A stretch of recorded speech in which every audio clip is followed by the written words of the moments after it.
पद्मिनी का जौहर और चित्तौड़ का रहस्य। चित्तौड़गढ़ राजस्थान का एक ऐतिहासिक किला वीरता और बलिदान की अद्भुत गाथाओं का साक्षी रहा है। इसमें सबसे प्रसिद्ध कहानी रानी पद्मिनी के जौहर की है, जिसने भारतीय इतिहास में एक अमर गाथा छोड़ दी।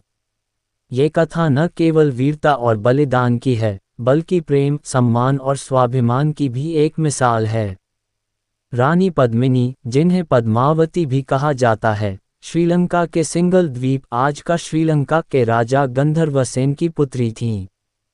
कहा जाता है कि वे अनुपम सुंदरता की धनी थीं।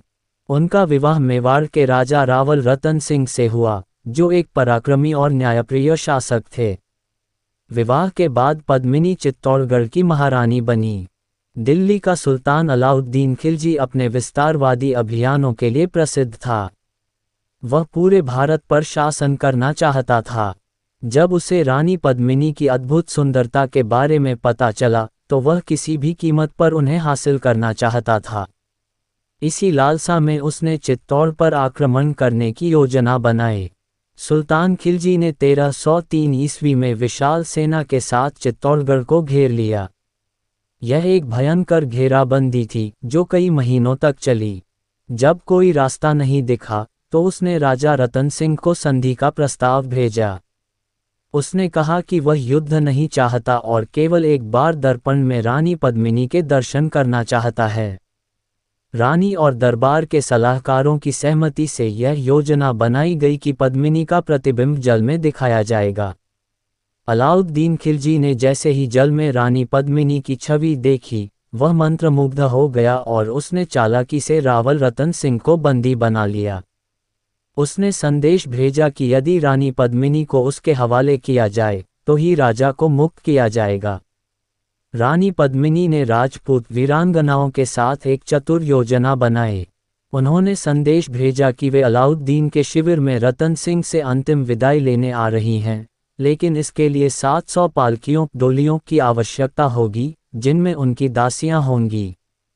खिलजी ने यह प्रस्ताव स्वीकार कर लिया, लेकिन इन पालकियों में कोई दासियां नहीं थीं, बल्कि राजपूत योद्धा छिपे हुए थे। जैसे ही पालकियां खिलजी के शिविर में पहुंची, राजपूत सैनिकों ने अचानक तलवारें निकाल लीं और दुश्मनों पर टूट पड़े। इस युद्ध में राजा रतन सिंह को मुक्त कर लिया गया, लेकिन ये जीत अधिक समय तक नहीं टिक सकी।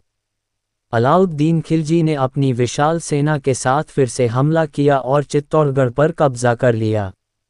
जब ये स्पष्ट हो गया कि चित्तौड़ अब बच नहीं सकता और राजपूत सैनिकों की हार निश्चित है, तब रानी पद्मिनी ने एक साहसिक निर्णय लिया। उन्होंने अन्य राजपूत महिलाओं के साथ जौहर करने का निश्चय किया। चित्तौड़ के किले में एक विशाल अग्निकुंड जलाया गया और हजारों महिलाओं ने अपनी अस्मिता की रक्षा के लिए उसमें कूदकर आत्मबलिदान कर दिया। इसे जौहर कहा जाता है, जो राजपूत संस्कृति में वीरांगनाओं द्वारा अपनाया गया एक ऐतिहासिक बलिदान था। इधर राजपूत योद्धाओं ने अंतिम क्षण तक युद्ध किया। वे जानते थे कि पराजय निश्चित है, फिर भी उन्होंने शाका किया, अर्थात भगवा वस्त्र पहनकर वीरगति प्राप्त करने के लिए युद्ध में कूद पड़े। चित्तौड़गढ़ की यह गाथा केवल एक ऐतिहासिक घटना नहीं है, बल्कि यह भारतीय संस्कृति और स्वाभिमान की प्रतीक बन गई। रानी पद्मिनी के बलिदान ने ये सिद्ध कर दिया कि सम्मान और आत्मसम्मान के लिए जीवन से भी बड़ा कोई मूल्य नहीं होता। आज भी चित्तौड़गढ़ का किला वीरता, प्रेम और बलिदान की कहानी सुनाता है।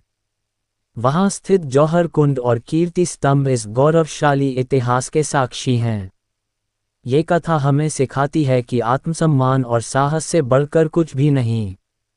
रानी पद्मिनी का जौहर भारतीय इतिहास में एक अनोखी मिसाल है। ये केवल एक कथा नहीं, बल्कि एक आदर्श है, जो बताता है कि सम्मान और स्वतंत्रता के लिए किया गया बलिदान कभी व्यर्थ नहीं जाता। चित्तौड़गढ़ आज भी अपने गौरवशाली इतिहास के लिए प्रसिद्ध है और हर भारतीय को वीरता और स्वाभिमान की सीख देता है। अगर आपको ये कहानी पसंद आई, तो वीडियो को लाइक करें, चैनल को सब्सक्राइब करें और ऐसी ही ऐतिहासिक कहानियों के लिए हमें सपोर्ट करें। जय हिंद।